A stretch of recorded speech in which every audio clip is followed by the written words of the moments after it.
Uma boa noite a todos os irmãos e irmãs de caminhada.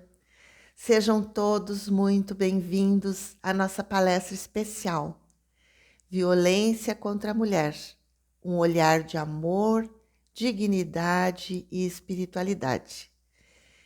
Nessa noite, nos unimos em reflexões da campanha do Outubro Rosa, que nos convida à prevenção do câncer de mama, mas também à valorização da vida em toda a sua totalidade. Cuidar da mulher é cuidar do corpo, da mente, do espírito.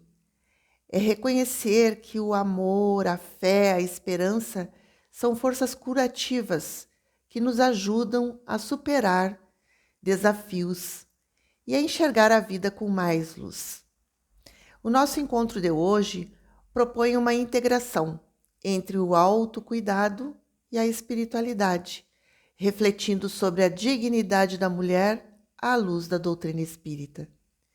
Falaremos sobre a importância do cuidado integral e sobre um tema que, infelizmente, ainda é uma dura realidade: a violência contra a mulher. Essa violência, ela pode se manifestar de muitas formas, seja física, psicológica, moral, sexual, patrimonial e também simbólica. E todas elas deixam marcas profundas, tanto no corpo quanto na alma. Por isso, a nossa proposta de hoje é oferecer, luz a esta reflexão, além de um sentimento de acolhimento, de esperança, mostrando sempre que existem caminhos de proteção, de superação e de cura interior. À luz do ensinamento de Jesus, nós lembramos, que o verdadeiro amor, ele não oprime. O verdadeiro amor não fere. O verdadeiro amor não aprisiona. E cada mulher é uma luz única no mundo. Ela é filha de Deus, é portadora da mesma dignidade espiritual de todos os seres humanos. Então, que esse momento seja um convite à reflexão, à empatia e à ação, para que nós possamos construir juntas uma sociedade mais justa, respeitosa e fraterna. Então, antes de começarmos, nós convidamos você, que nos acompanha sempre pelo canal YouTube, a inscrever-se no nosso canal da Sociedade Espírita Renovar. Deixe o seu like se você gostar dos nossos conteúdos e compartilhe esse conteúdo, porque assim nós vamos ajudar essa mensagem de amor, de paz e principalmente de conscientização a alcançar ainda mais corações. Então, que Jesus nos inspire e que Maria de Nazaré nos envolva a todas as mulheres e a todos nós em seu manto de ternura e de proteção. Então, vamos lá. Uma realidade social da violência contra a mulher. A Organização Mundial de Saúde, a OMS, reconhece a violência contra a mulher como uma grave violação dos direitos humanos e também como um importante problema de saúde pública. Estima-se que uma em cada 3 mulheres no mundo, aproximadamente 30%, já tenha sofrido violência física, sexual, psicológica e todas aquelas formas que a gente falou anteriormente, tanto do seu parceiro íntimo, como de parceiros de algum momento da vida. E as consequências dessas violências são profundas. Elas abrangem tanto o corpo quanto a mente, através de lesões físicas, de gravidez indesejadas, de infecções sexualmente transmissíveis, depressão, ansiedade, uso abusivo de substâncias e, em casos extremos, também a morte. Na América Latina e Caribe, os dados da OPAS, que é a Organização Pan-Americana de Saúde, alerta que na região da América Latina e Caribe apresentam índices de feminicídio superiores à média mundial. Vejam só. No Brasil, segundo o Fórum Brasileiro de Segurança Pública, o número de casos de violência letal contra as mulheres permanece alarmante, especialmente entre mulheres negras, que figuram como as maiores vítimas desse tipo de crime. Durante o período da pandemia, que houve aquele isolamento social causado pela própria pandemia do Covid-19, as denúncias de violência doméstica aumentaram de forma expressiva, revelando o agravamento do problema quando a convivência se intensifica em ambientes desestruturados e desiguais. Na perspectiva acadêmica e social, diversos estudos apontam que a violência contra a mulher não é um evento isolado, mas sim um fenômeno estrutural, profundamente enraizado na nossa sociedade, tanto nas desigualdades de gênero, como em padrões culturais machistas e em relações de poder desiguais. Além dos danos físicos e psicológicos, nós temos outras violências que dizem respeito à dificuldade da inserção e da permanência no mercado de trabalho, rompimento com vínculos familiares e afetivos e a repetição de ciclos de violência entre gerações. Claro, através do exemplo, Então, essas pesquisas, elas demonstram que ainda vivemos em uma sociedade que muitas vezes ela naturaliza ou até minimiza práticas de opressão contra as mulheres, perpetuando injustiças e sofrimentos silenciosos. À luz da doutrina espírita, nós temos que essa realidade, ela nos convida a refletir à luz dos ensinamentos de Jesus e da doutrina espírita, que nos trazem uma visão profundamente igualitária e espiritual da existência humana. Nós temos lá no Livro dos Espíritos, onde Allan Kardec questiona o mundo espiritual, ele diz assim: se todos os espíritos foram criados simples e ignorantes, o que explica as desigualdades que vemos no mundo? E os espíritos respondem que as diferenças não vêm da criação, mas do grau de progresso espiritual de cada ser. Uns já avançaram mais em suas experiências reencarnatórias e outros se encontram ainda nos primeiros passos do aprendizado. Assim, nós somos iguais na origem e no destino, e apenas diferentes na caminhada evolutiva. Allan Kardec ainda pergunta, ainda fala no seguinte sentido, de que o ensinamento essencial disso tudo é que a reencarnação nos ajuda a compreender que homens e mulheres têm a mesma origem e o mesmo destino espiritual. Os espíritos não têm sexo fixo. Eles podem renascer tanto como homem quanto mulher em diferentes existências. Por quê? Para desenvolver virtudes e aprender em ambas as condições. Dessa forma, como a gente está vendo nessas respostas do mundo espiritual, não há superioridade de gênero, apenas experiências complementares que nos auxiliam no crescimento moral e no nosso aprimoramento do nosso amor, o desenvolvimento das potencialidades para amar. Então, essa visão espiritual reforça que toda forma de violência, discriminação e desigualdade contrariam as leis divinas e os princípios do Evangelho que nos ensinam. O que os princípios do Evangelho nos ensinam? Amai-vos uns aos outros como eu vos amei. Está lá em João, capítulo 15, versículo 12. Então, respeitar e valorizar a mulher é, portanto, um compromisso com a vida, com a justiça e com a evolução espiritual da humanidade. Quando falamos sobre mulher, falamos sobre força, sobre sensibilidade e sobre reconstrução. Muitas vezes, infelizmente, a mulher é ensinada desde cedo a cuidar dos outros, dos irmãos mais novos, dos mais velhos, avós, tias.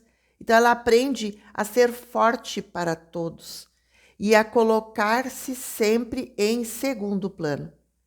Mas esse amor que se doa também precisa voltar-se para si mesma, cuidar da própria mente, do próprio corpo, do próprio coração. Não é egoísmo, a gente sempre fala, né? Que egoísmo é diferente de auto-amor. Isso é sobrevivência emocional. Auto-amor é sobreviver emocionalmente. A psicologia nos ensina que ninguém merece viver em dor constante, medo ou humilhação. Nenhum relacionamento deve gerar culpa, ansiedade ou sensação de que se é menos que o outro. Toda mulher tem direito de ser respeitada, ouvida, acolhida. Porque a violência física, emocional, moral, simbólica, patrimonial, né, todas as formas, não é prova de amor, mas sim de desequilíbrio do outro, de dominação do outro. E é importante lembrar que romper o silêncio é um ato de coragem e não de vergonha. Procurar ajuda é o primeiro passo de que quem quer se encontrar, se reencontrar, se curar, reconstruir a sua história. Porque a dor, quando é olhada com amor e acompanhada com apoio, ela se transforma em aprendizado e libertação. E quando a mulher se reconhece como um ser valioso, único e digno, ela volta a ocupar um lugar que é seu, só seu, que é de protagonismo da própria existência, da própria vida. A psicologia nos convida a esse autoconhecimento e esse autoamor, olhar para dentro de si, identificar as feridas antigas, perdoar-se e dar novos significados a todas as experiências dolorosas. É esse o processo de reconexão interior, que permite à mulher compreender que ela não é aquilo que ela sofreu, mas o que ela decide fazer a partir de toda a situação que viveu. E quando a mulher se cura, ela inspira outras tantas mulheres a fazer o mesmo. E o mundo inteiro muda um pouco junto com ela, através do seu exemplo, né? A gente tem visto assim, vimos ao longo da história, em todas as épocas, a forma como a mulher foi tratada. Em muitas culturas antigas, a mulher foi vista como posse do homem, sem direitos próprios, né? Em sociedades patriarcais, por exemplo, como a Grécia e Roma, ela estava limitada ao lar e à maternidade. Porém, em algumas tradições, como no Egito Antigo, a mulher já tinha autonomia, ela podia herdar e administrar bens, o que era um avanço para a época, né? Mais tarde, na Idade Média, a mulher também foi assim violentada no coletivo, poderíamos dizer assim, porque ela foi fortemente associada à fragilidade e ao pecado. Influência da interpretação religiosa da Eva, né? Muitas das mulheres foram subjugadas, mas também encontramos nesse período algumas mulheres que se destacaram como místicas, educadoras, líderes espirituais, né? Nós temos aí o exemplo da Santa Clara, né? Ao mesmo tempo que isso, milhares foram perseguidas e mortas como bruxas. Lembram que eram queimadas em praça pública, né? Já na Idade Moderna, nós temos o Renascimento, né? Que trouxe avanços no conhecimento, na ciência, mas a condição feminina ainda continuava secundária. Na maior parte dos países do mundo inteiro, as mulheres não tinham direito a voto, não tinham direito ao estudo ou liberdade profissional.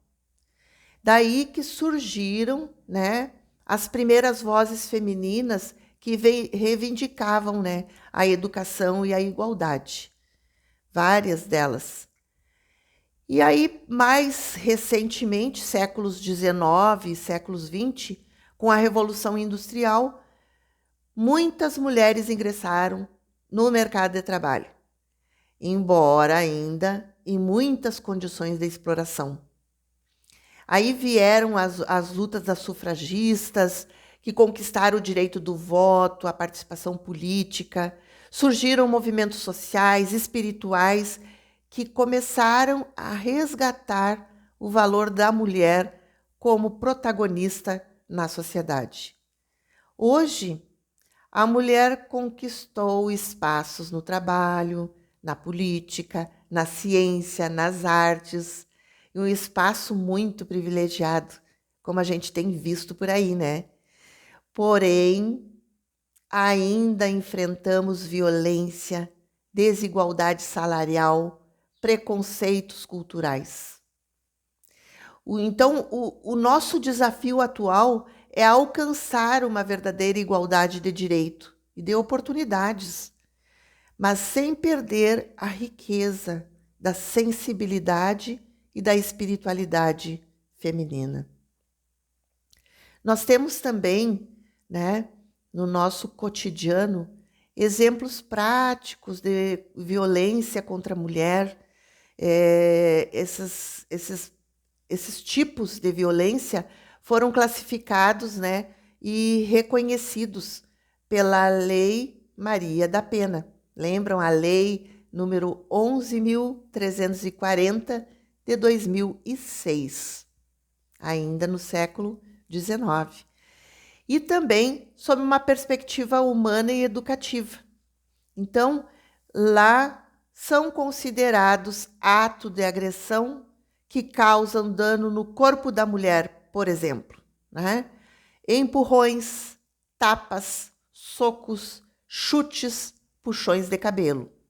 Queimaduras também, cortes ou uso de objetos para ferir, ameaçar com armas, impedir a mulher de sair de casa, corrigir a parceira com violência, alegando que é para o bem dela, né? E temos também a violência psicológica, que são condutas que causam dano emocional, controle, medo, diminuição da autoestima. Nós temos como exemplo, né? Por exemplo, controlar a mulher com quem ela fala, onde que ela vai. Desculpa. Onde que ela vai ou o que ela veste, por exemplo. Uma outra violência é isolá-la de amigos e familiares.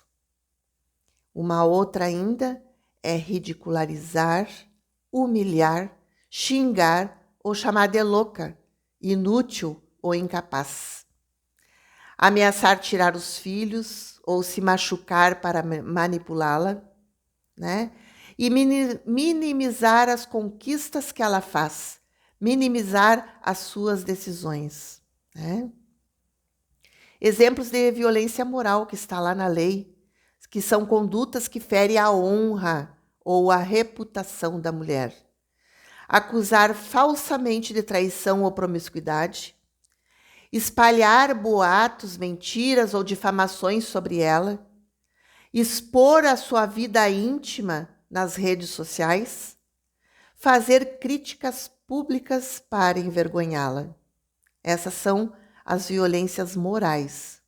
E a violência sexual, que é qualquer ato que force ou constranja a mulher a uma relação ou comportamento sexual sem o seu consentimento.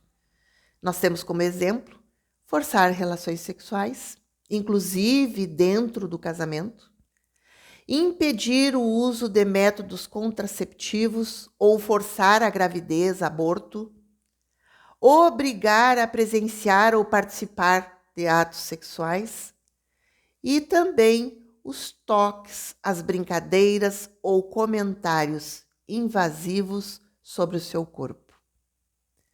Na violência patrimonial, nós temos atos que retiram ou destroem ou controlam bens, dinheiros e documentos da mulher.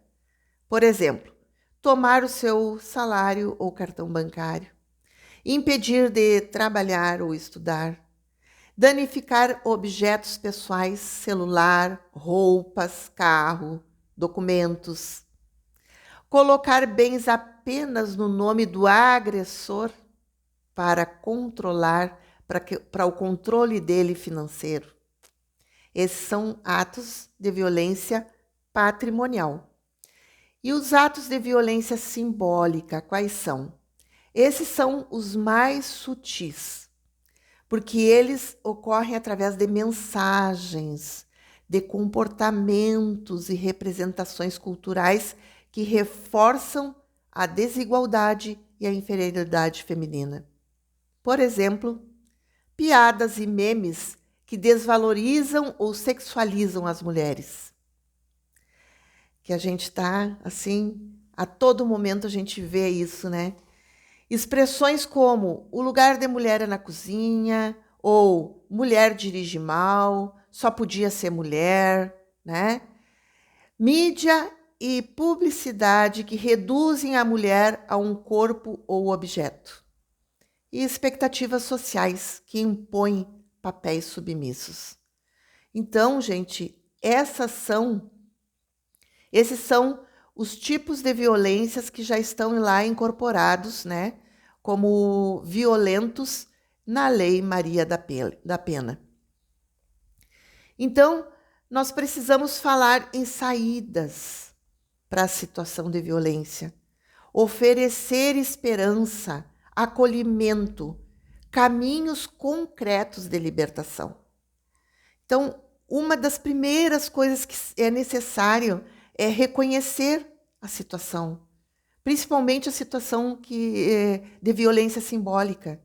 Nós, mulheres, precisamos reconhecer quando nós estamos sendo violentadas simbolicamente, por exemplo, psicologicamente. Porque, às vezes, aquele ato é tão sutil, é tão cheio de manipulação, que nós não nos damos conta, mas aquilo está ferindo. Está ferindo e talvez a gente sinta até que aquela outra pessoa está com a razão de tão forte manipulação que ocorre ali, né? Então, a primeira saída na situação de violência, reconhecer o tipo de violência, reconhecer que está sendo manipulada, né? Segunda saída, romper o silêncio é o primeiro passo, né? Para quem está numa situação de violência, buscar ajuda. Porque, na verdade, a gente sabe que muitas mulheres sentem medo, sentem vergonha da família, dos amigos, ou até sentem culpa, né? Porque, como eu disse anteriormente, o manipulador é tão perspicaz que ele acaba fazendo com que a mulher se sinta culpada por aquela situação, né? Então, vamos falar com alguém de confiança, porque pode ser o início da mudança. Uma amiga, um familiar, uma vizinha, uma liderança religiosa, um profissional de saúde. Vamos procurar esse apoio, vamos denunciar. E nós temos canais de atendimento da mulher, né? O 180, 180 é um canal de atendimento da mulher. Lá eles escutam, eles orientam e, conforme o caso, encaminham a situação. Isso funciona 24 horas e é gratuito. Em casos mais extremos, 190, 190, Polícia Militar. Esse, no caso de maior gravidade, então vamos chamar a Polícia Militar. Delegacia da Mulher, que é lá que a gente faz o registro de boletim de ocorrência e pedido das medidas protetivas, né? Um outro setor que também pode ajudar é o CREAS e o CRAS, que são serviços públicos que oferecem acolhimento social e psicológico para a mulher. Então, romper esse silêncio é o segundo passo para a libertação. Depois, nós temos também o apoio psicológico e espiritual, né? Como a violência deixa marcas profundas na mente e na alma, nós temos que buscar terapias, grupo de apoio ou acompanhamento espiritual, ajuda na reconstrução da nossa autoestima e na nossa libertação emocional, né? A Casa Espírita tem atendimento fraterno com vários horários que podem fazer esse acompanhamento espiritual para auxiliar nessa reconstrução da autoestima. Porque na visão espírita, né, o perdão, ele não significa aceitar o abuso, mas libertar-se do sofrimento interior, enquanto a gente busca justiça e proteção, claro, sempre com equilíbrio e com responsabilidade, né? Porque a gente tem que sempre pensar que o verdadeiro amor, ele não oprime, ele não fere e ele não aprisiona, né? Um outro passo também importantíssimo é a independência e fortalecimento pessoal. Vamos buscar autonomia financeira, retomar os estudos, cursos, trabalho, projeto pessoal. Temos cursos diversos gratuitos na internet, né? Temos como retomar nossos estudos em escola pública, em universidade pública. Se a gente tem algum projeto, alguma vontade, alguma vocação, vamos fortalecer esse projeto, vamos fortalecer e acreditar que nós somos capazes, independente daquilo que fizeram conosco, né? Que a gente é capaz. Vamos também reforçar a nossa autoestima, a nossa autoconfiança, lembrar-se que o nosso valor como filha de Deus e como capaz de recomeçar. Também temos que reconhecer que sair da violência é um processo que exige coragem, que exige apoio contínuo, exige fé, esperança, continuidade, perseverança. Não podemos desistir de nós mesmos. Nós temos também, como a gente já tinha falado anteriormente, né, a proteção legal, que é através da Lei Maria da Penha, né? Então, as mulheres podem solicitar medidas protetivas lá na Delegacia da Mulher ou na Polícia Militar. Então, essas medidas protetivas têm o afastamento do agressor, a proibição do contato e a proteção policial e, às vezes, até abrigo temporário. Essas medidas, elas podem ser solicitadas de forma gratuita nas delegacias e com o apoio das defensorias públicas. Um outro passo que é muito importante também é o acolhimento espiritual. A mulher é um espírito em processo de aprendizagem e em processo da busca da sua luz. Então, buscar o amparo na prece, no evangelho, nas reuniões de apoio, fortalecem a nossa fé, renovam a nossa coragem, né? Porque nós também temos que pensar que nenhuma dor é em vão, né? Mas nenhuma mulher foi criada para sofrer, né? O amor, ele é divino e libertador. A gente sabe que nada acontece por acaso. E muitas vezes uma situação como essa nos faz agir. Porque o sofrimento, ele é uma possibilidade, é um momento em que a gente começa a raciocinar mais, buscar saídas. E a gente, ao raciocinar e buscar saída, nós temos que começar a agir em favor de nós mesmas, né? Então, nós temos que pensar sempre assim, para finalizar a nossa fala. Nós não estamos sozinhos. Há caminhos, há pessoas, há leis que nos protegem. A vida é sagrada e a nossa dignidade é um dom de Deus. Então, buscar ajuda é um ato de coragem e amor próprio, e não de fraqueza, ou de sentimento de culpa, né? Ou de falta de coragem. Nós podemos, né, nos levantar e andar, porque Jesus disse: levanta-te e anda, filha. Há um novo amanhecer te esperando. Muito obrigada pela atenção de vocês e um grande abraço.